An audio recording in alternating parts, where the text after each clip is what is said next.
everybody, welcome back to my channel. My name is Zara and today I am going to be doing a review of Misery by Stephen King. Now this is my second Stephen King book of the year and I have to say it was another hit. I've been really enjoying the Stephen King books that I've been picking up. I was very neutral on Stephen King as an author. I'd read one of his books, 11/22/63, a couple of years back, and I really liked the start of it, and then I just felt like it dragged quite a lot. But I have to say the ones that I've been reading recently have just been really fantastic and have definitely kind of put him higher up my priority list because he's got such a wide backlist and I'm so curious to see the other kind of subgenres that he's tackled. But with Misery, I picked this up because I wanted a creepy read. I was reading a bunch of fantasy, none of it was really working for me, and I wasn't in a slump. It's just I wanted something different. I was craving something different, and I wanted something very psychological and cerebral. And I thought I got to go to one of the main authors for that. And so I thought, let me pick up Misery. And this book is essentially following an author who gets taken in by a fan after he has a car accident, and it's about his experience with her. I'm not going to say anything more than that. I think the blurb actually gives away a lot more than that than I have, but if you want to go into it with zero kind of idea of what happens, that's all I'm going to say about the plot. It's one of those books that you kind of know where it's going to go, but you don't know what the journey is going to be to get there, and that's what you're really there for, is going through that journey with the characters. So without further ado, let's jump into what I liked about the book. I think one of the things that King does better than anybody else is creating these really atmospheric reads.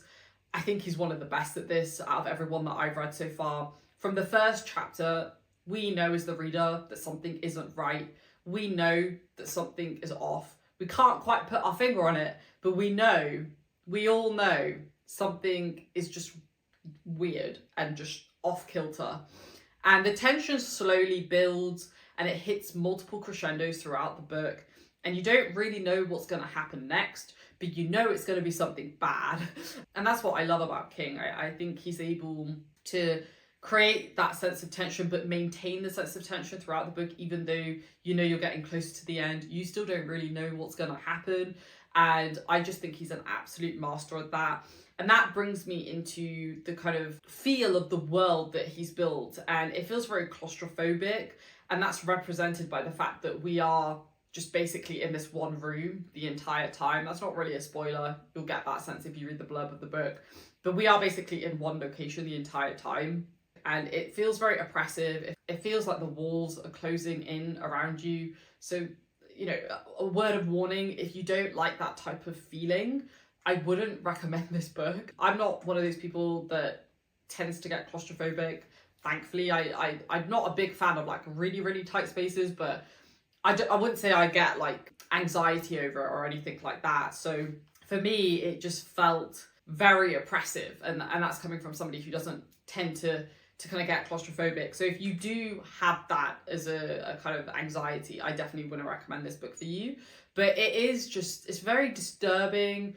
And I do strongly recommend reading this, only if you're in the right frame of mind, because you do see the characters spiral in different ways, but they're spiraling out of control. And it's very disconcerting to read, but also highly enjoyable if you're ready for it.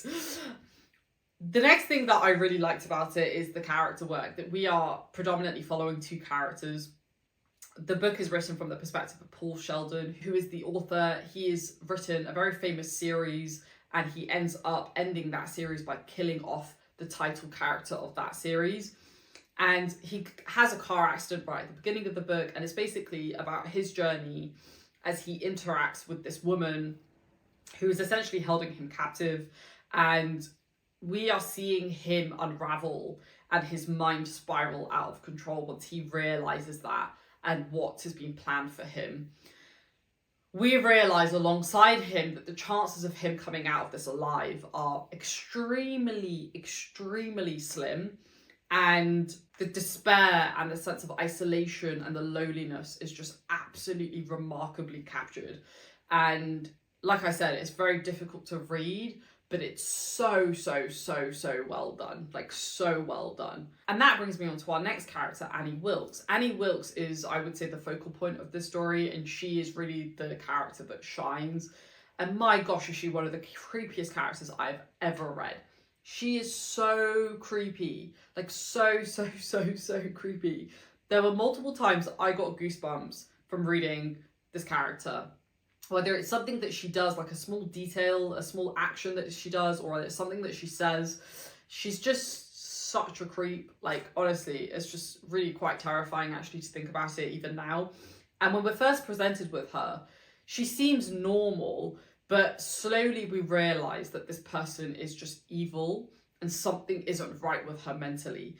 And when you realise that along with the character of Paul, you're just...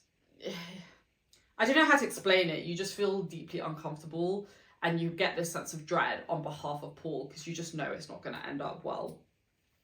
She has these extreme emotional highs and lows, and the fact that she's keeping Paul captive and dangles certain rewards in front of him just is really jarring. And the complete disregard for his physical and mental condition, given that he's just been in an accident, is just so kind of passive. She's so passive towards him in so many ways, and it's just so terrifying to read that a human could be like that to another human being, especially someone they're a fan of. And this brings me on to the thematic work, and I don't know whether King was trying to make a statement here, because obviously he's a very famous author, and I don't think he's ever been kidnapped by a fan, but I am curious as to whether he's had fan interactions where it's maybe gone a little bit extreme. I know that fans can often have these very obsessive tendencies towards their favourite kind of public figures, and as somebody who's never really had that, I mean, I don't put anybody on a pedestal that high that I would obsess over them. But reading it from the perspective of the person who is receiving that level of attention is really fascinating, and it really brings into the question about fan culture and ownership and entitlement that a fan feels that they have towards their favourite public figure, because they feel that sense of, well, I've supported you, so I am owed this. It's just absolutely mind-blowing to me that there are people that actually feel like this. I've actually randomly watched a few videos about this on YouTube, like little documentaries about what happens when a fan becomes like obsessed with like a famous K-pop star or a famous Hollywood star or a musician, whatever it may be, somebody who's really famous, right? And they love that person so much that they'll do anything for them. But it goes to the point where it's unhealthy, more for them than anybody else, because it's also obviously unhealthy for the person receiving that attention. But there's the part where it starts to become dangerous and people start to stalk their favourite celebrities, or they start to, you know, obsess over small details and things like that. And that's, to me, is so foreign to me as a concept, because I've just never felt like that about anybody. And so reading it was just really disconcerting, but also just like a really fascinating insight into that. And like I said, I am really curious as to whether King has ever experienced some degree of that. I'm sure he has, because he's such a popular author and he's such a fantastic author as well. The other aspect thematically that I really liked was this idea of the removal of one's choice and agency and identity. And, you know, Annie forces him to do stuff. She forces him to go back to a part of himself that he had ended. I just think that's such an interesting concept as well, like how she completely removes his sense of self, which for me that's one of my biggest fears, is not being able to do things for myself.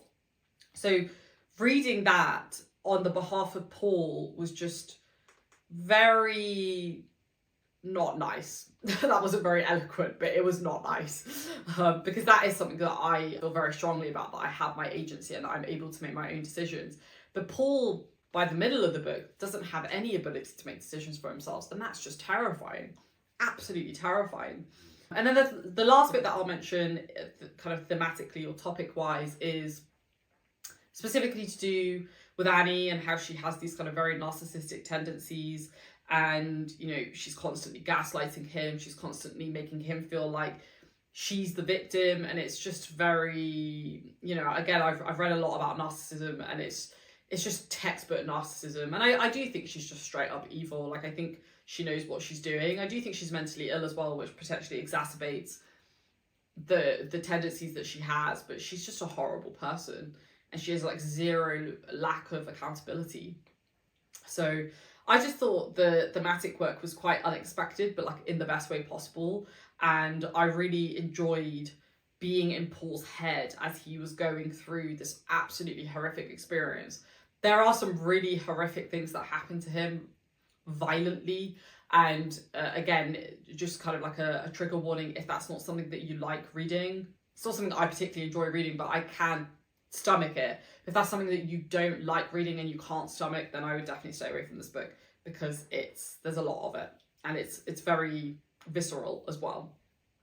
And what didn't I like about it? Very minor things that I didn't really like. I think one thing is that some of the language that King uses in this book is just really odd. So as an example, I'm not going to say the word because I don't want to get flagged by YouTube. So I will say another word very similar to it. He says this sentence right at the start of the book. He says, "She graped him full of her air again." Graped him full of her air again. And I was like, why? Like, is there not another word that you could have used? Now, I kind of understand after finishing the book why he used that word, but I just feel like you could have used another word. Like, I don't know. I just thought it was a really weird choice, and it stuck in my mind up until the end of the book, and it's something that I still remember now. So it just, maybe that was the point. Maybe that was the point, but I personally just thought it was unnecessary. A very minor thing, but again, it stuck out in my mind, so I thought I'd mention it. And then I think the other thing about this book is that it is a little bit too long. I've noticed King's books, at least in the few that I've read, tend to be quite long. And even though this isn't a long book, it's like 350 pages, I think, it could have been shorter. Like, I think it could have been the same length as The Girl Who Loved Tom Gordon, which is a novella. It's like 120 pages.